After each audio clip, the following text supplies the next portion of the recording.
하나님의 말씀 시편 16편 1절과 2절 함께 봉독합니다. 하나님이여 나를 지켜주소서. 내가 주께 피하나이다. 내가 여호와께 아뢰되 주는 나의 주님이시오니 주밖에는 나의 복이 없다 하였나이다. 아멘. 오늘 2절에 보니까는 주는 나의 주님이시오니, 여기서 주라는 것은 여호와 하나님을 말씀하시는 겁니다. 여호와가 나의 주님이시오니 여호와밖에는 나의 복이 없다 하였나이다. 그래서 하나님만이 나의 복이라고 다윗은 그렇게 고백하고 있습니다. 자, 여기서 복이라고 번역이 됐는데요, 여기서 말하는 복은 히브리어로 이 토브, 굿, 좋다, 즐겁다, 이 토브라는 이 형용사의 명사형이에요. 그러니까 토브가 성경에 처음 사용된 것이 창세기 1장 4절이거든요. 하나님께서 세상을 창조하시고 하나님 보시기에 좋았더라, 이 좋다, 하나님 보시기에 좋았다 할 때에 이 단어가 토브라는 그러한 이 단어입니다. 그래서 이 토브, 좋다, 즐겁다, 선하다, 아름답다, 이것은요 내가 보기에 좋은 게 아니라는 거예요. 하나님 보시기에 좋은 것, 하나님 보시기에 선한 것, 하나님 보시기에 아름다운 것, 이것이 토브, 복이라는 그런 말씀입니다. 오늘날 많은 사람들은요 복이 어디서 오는지를 알지를 못해요. 그래서 엉뚱한 데서 복을 찾고 있습니다. 그중 가장 대표적인 것이 우상 앞에 엎드려서 그 앞에서 복을 달라고 비는 그런 사람들의 모습입니다. 제가 예전에 홍콩에 갔을 때요, 그 사당에 한번 갔는데 거기에 많은 사람들이 그 우상 앞에 엎드려 가지고요 거기서 향 피우고 거기서 점을 쳐요. 이 복이라는 이 말이 나올 때까지 계속 던지는 거예요. 그리고 나서 거기서 복 달라고 빌고는요 이제 마카오로 넘어갑니다. 거기서 땡기는 거예요. 먼저 우상 앞에 엎드려서 복 달라고 하고는 그리고는 카지노에 가는 거죠. 이게 인간의 모습이죠. 그러니까 복을 엉뚱한 데 구하는 거예요. 그런데 그 우상, 사람이 엎드려 복을 구하는 그 우상은 시편 135편 15절에 보면 사람의 손으로 만든 것이다 라고 말하고 있어요. 그래서 계속해서 입이 있어도 말하지 못하고 눈이 있어도 보지 못하고 17절에 보면 귀가 있어도 듣지 못하고 그들의 입에는 아무 호흡이 없다 그랬습니다. 아무 호흡이 없다는 거, 생명이 없다라는 거죠. 돌로 만들고 나무로 만들고 은으로 만들고 금으로 만든 우상이 어디 생명이 있겠습니까? 귀 모양은 있는데 듣지 못하잖아요. 눈 모양은 있는데 보지 못하잖아요. 그래서 18절에 이렇게 이야기합니다. 우상을 만든 자와 우상을 의지하는 자가 다 그것과 같으리로다. 시편 16편 4절에서는요 다른 신에게 예물을 드리는 자는 괴로움이 더할 것이다 라고 이야기합니다. 그래서 우상 앞에 엎드려 복을 비는 자는요 이것이 우상처럼 헛되고 생명이 없게 될 뿐만 아니라 하나님께서 그 앞에 엎드려 경배하는 자를, 그 앞에 엎드려 예물을 드리는 자에게 괴로움을 더하게 하신다는 거죠. 그래서 세상 사람들이 세상에서 헛된 것에서 복을 찾고 있거든요. 그런데 다윗은 그렇지 않았습니다. 하나님이 나의 복이십니다 라고 고백한 거예요. 하나님 밖에는 나의 복이 없습니다 라고 고백한 것입니다. 그러므로 오늘 말씀을 통해서 하나님께서 우리의 복이 되시는 이유를 한번 살펴보고 하나님께 복 되신 하나님을 경험하면서 하나님을 복으로 삼아가는 이 복된 성도들이 되시기를 주님의 이름으로 축원드립니다. 첫 번째로 여호와 하나님께서 우리의 복이 되신 이유는 하나님께서 우리를 지켜주시기 때문입니다. 오늘 본문 1절에 보면 하나님이여 나를 지켜주옵소서 내가 주께 피하나이다 라고 기도하고 있습니다. 다윗은요, 고난과 환난의 상황 속에서도 하나님께 피했어요. 왜냐하면 하나님께서 자기를 지켜주시는 것을 믿었기 때문인 것입니다. 하나님은 나를 지키시는 자예요. 그것을 믿었기 때문에 다윗은 하나님께 피할 수 있었다는 것이죠. 시편 121편 5절에 보면 여호와는 너를 지키시느니다 라고 고백하고 있어요. 시편 121편 7절에도 여호와께서 너를 지켜 모든 환난을 면하게 하시며 또 내 영혼을 지키시리로다 라고 말하고 있습니다. 하나님은 우리를 지키시는 하나님이세요. 그리고 하나님은 우리를 도우시는 하나님이십니다. 다윗은 시편 54편 4절에서 하나님은 나를 돕는 이시다라고 고백하고요, 히브리서 기자도 히브리서 13장 6절에서 주는 나를 돕는 이시다라고 고백을 합니다. 그러므로 여러분, 하나님이 항상 우리와 함께 하시며 우리를 지켜주시며 우리를 도와주시는 하나님이신 것을 믿으시기 바랍니다. 그럴 때 우리는 다윗처럼 하나님이 나의 복이십니다 라고 담대히 믿음으로 고백할 수 있게 되는 것입니다. 두 번째로, 하나님이 우리의 산업과 소득이시며 우리의 분깃을 지켜주시기 때문입니다. 5절 말씀, 시편 16편 5절 말씀에 보면 우리 한번 같이 한번 읽어볼까요? 여호와는 나의 산업과 나의 잔의 소득이시니 나의 분깃을 지키시나이다. 아멘. 우리의 기업과 우리의 소득, 이것이 하나님께로부터 온 것임을 우리는 믿음으로 고백할 수 있어야만 합니다.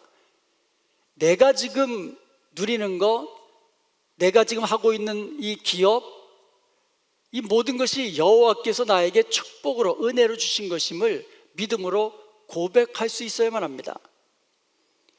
내게 있는 것이 복이 아니고 내게 있는 것을 주신 하나님이 복이라고 고백할 수 있어야 되는 거예요. 우리는 내게 있는 것을 자꾸 복이라고 생각을 해요.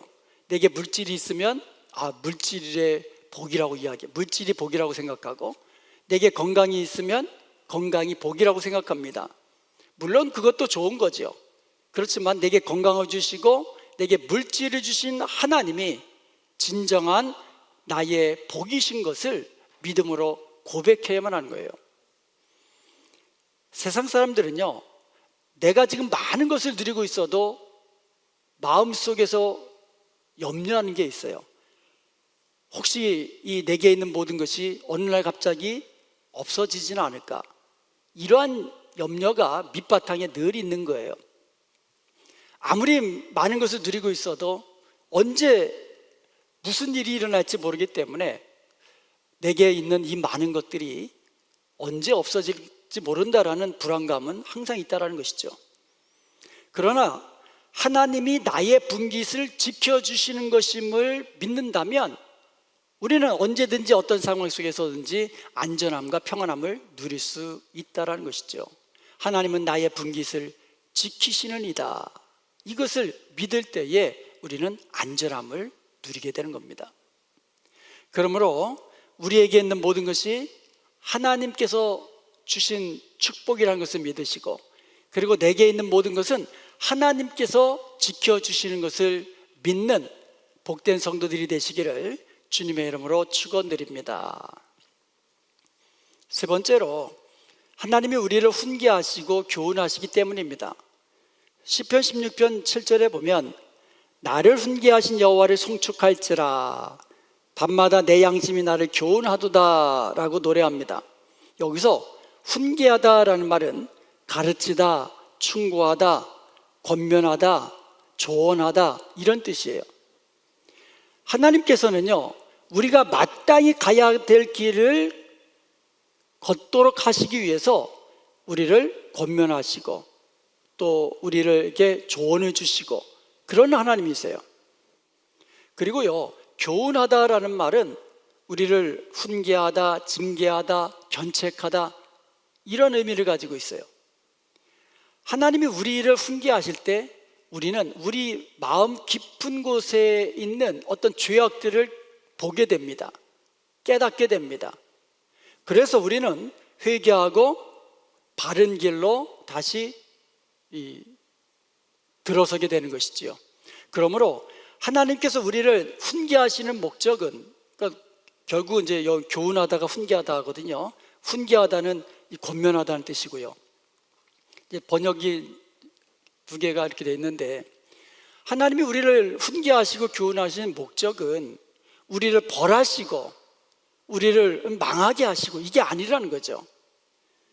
우리로 하여금 바르게 하시고 우리로 하여금 온전하게 만드시고 우리로 하여금 하나님의 뜻대로 행하게 하셔서 마침내 복을 누리도록 하시는 것, 이것이 바로 하나님이 나를 훈계하시고 교훈하시는 목적이라는 것을 우리가 깨닫는다면, 하나님이 우리를 훈련시키는 그 고난의 때에도 우리는 온전히 기쁨으로 인내하며 주님을 따라갈 수 있다라는 것입니다. 욥을 한번 보시기 바랍니다. 그 고난의 자리에서도 주신 자도 여호와시고 또 취하신 자도 여호와시니 여호와의 이름이 찬송받으시리이다라고 그렇게 하나님 앞에 고백을 하지 않았습니까? 그 결과 이 욥은요, 고난을 통하여 이루시는 하나님의 섭리, 하나님의 주권을 보게 됩니다. 그리고 욥은요, 더욱더 하나님 앞에서 온전한 믿음의 사람으로 서게 되었고요, 그리고 마침내 갑절의 축복을 누리는 복된 사람이 되었던 것입니다. 하나님이 우리를 인도하실 때는요, 때로는 기쁨의 길로 인도하세요. 때로는 우리에게 즐거움의 길로 인도하세요. 하지만 때로는 눈물로, 고통으로 밤을 지새워야 하는 그 같은 훈련의 길로 인도하시기도 한다는 것입니다. 그런데 여러분, 나를 훈계하시고 교훈하시는 하나님이 나를 온전케 하시고 나로 주의 뜻을 이루게 하셔서 마침내 복을 주시기 위함인 것을 우리가 깨닫는다면, 다윗처럼 우리도 고난의 밤에 하나님을 찬송할 수 있다라는 겁니다. 다윗은 이것을 알기에 자신을 훈계하신 여호와를 송축하고 있습니다. 이것은 우리도 마찬가지입니다. 우리를 훈계하신 하나님이 결국 우리에게 복이 되시고 우리에게 복을 주시기 위함이라는 사실을 깨닫는다면, 우리를 훈계하신 하나님을 송축하는 그 같은 믿음의 사람이 될 수 있다는 것입니다. 그러므로 내가 지금 겪고 있는 고난이 아무리 힘들고 어렵다 할지라도 하나님이 나를 온전히 세우시기 위한 훈련임을 깨닫고 기쁨으로 인내하며 주님 앞에 온전한 사람으로 세워져 갈 수 있기를 주님의 이름으로 축원드립니다.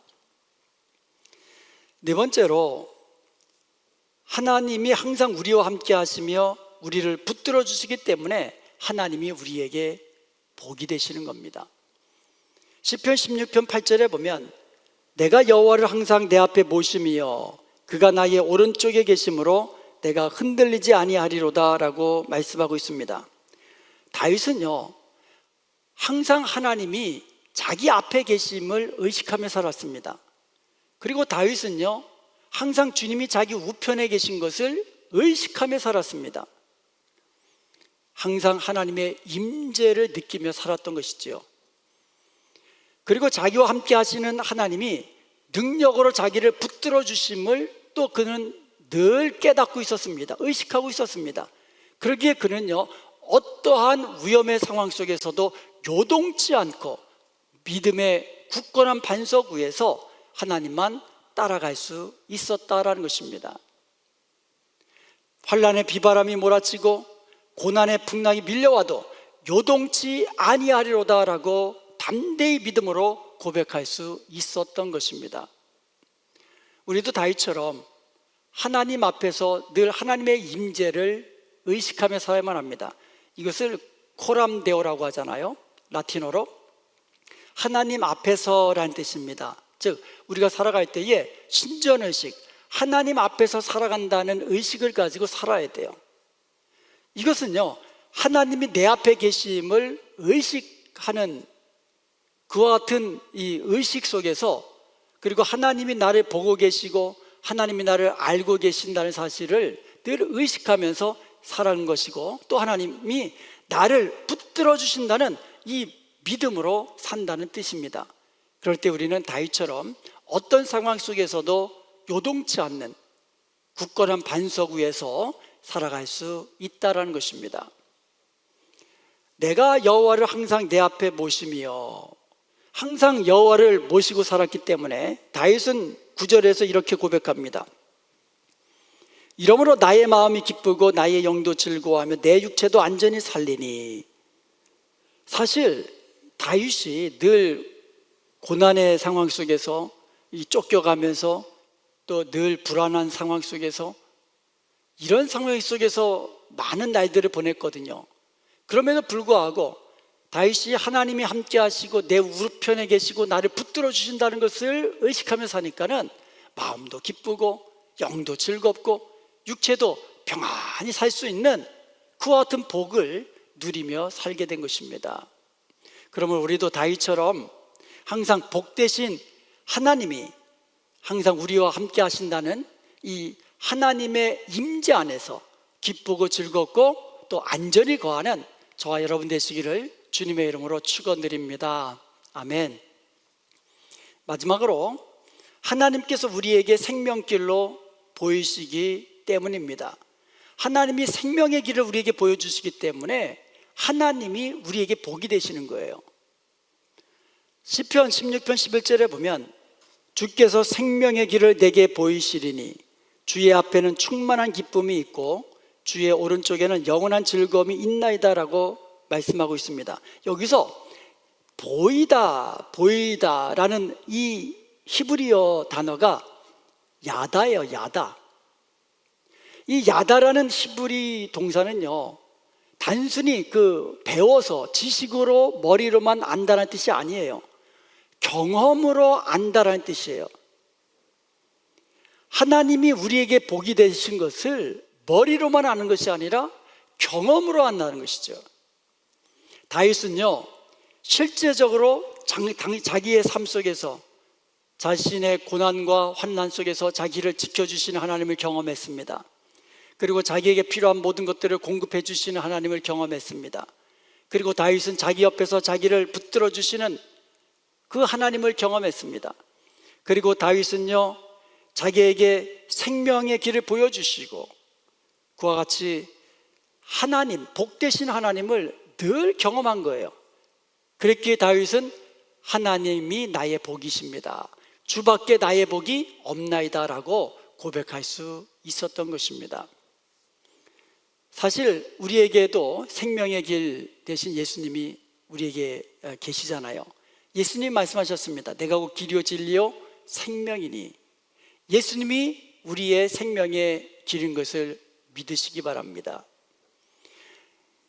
그런데요, 다윗이 고백하기를 주님 앞에는 풍성한 이 충만한 기쁨이 있고 영원한 즐거움이 있다 그랬거든요. 생명의 길 대신 예수님 앞에는 기쁨이 충만하고 영원한 즐거움이 있다는 것을 우리는 믿음으로 고백할 수 있어야만 합니다. 생명의 길 앞에는 즐거움과 기쁨이 있는 거예요. 그리고 이것을 우리에게 보여주신 분이 바로 하나님이십니다. 그러기에 하나님이 우리에게 복이 되시는 거예요. 예수님이 생명의 길이신 것을 누가 우리에게 알려주셨습니까? 우리가 어떻게 예수님이 우리의 생명의 길인 것을 알고 믿고 늘 주님 안에서 기쁨을 누리며 살 수 있었습니까? 하나님이 보여주신 거예요. 그렇기 때문에 하나님이 우리에게 복이시라고 우리도 믿음으로 고백해야 한다는 것입니다. 시편 16편 2절을 다시 한번 봅니다. 내가 여호와께 아뢰되 주는 나의 주님이시오니 주밖에는 나의 복이 없나이다. 사랑하는 여러분, 여호와가 우리의 주님이십니다.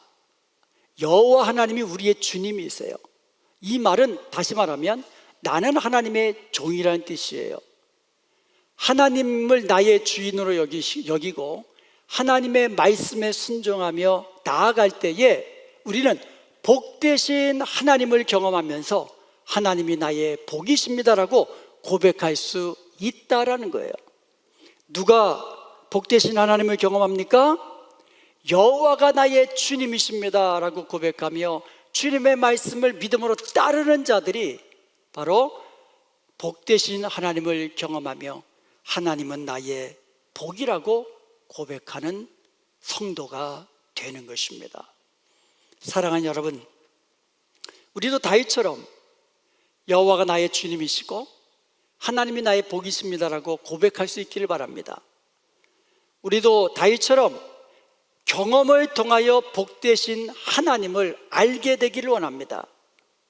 하나님이 나의 환난 날에 나를 지켜주시고 하나님이 나의 산업과 나의 소득이시며 나의 분깃을 지켜주시고 하나님이 우리를 훈계하시고 교훈하셔서 우리로 하여금 항상 주의 길로만, 생명의 길로만 나아가게 하시며 하나님은 항상 내 우편에 계셔서 나로 하여금 요동치 않게 하시며 하나님은 우리에게 생명의 길을 보여주셔서 날마다 기쁨과 즐거움으로 살게 하시는 것, 이것을 경험하면서 하나님이 나의 주님이시고 하나님이 나의 복이십니다 라고 고백하면서 주님과 함께 날마다 기쁨과 즐거움과 감사의 길을 걸어가는 복된 저와 여러분 되시기를 주님의 이름으로 축원드립니다. 아멘. 기도하시겠습니다.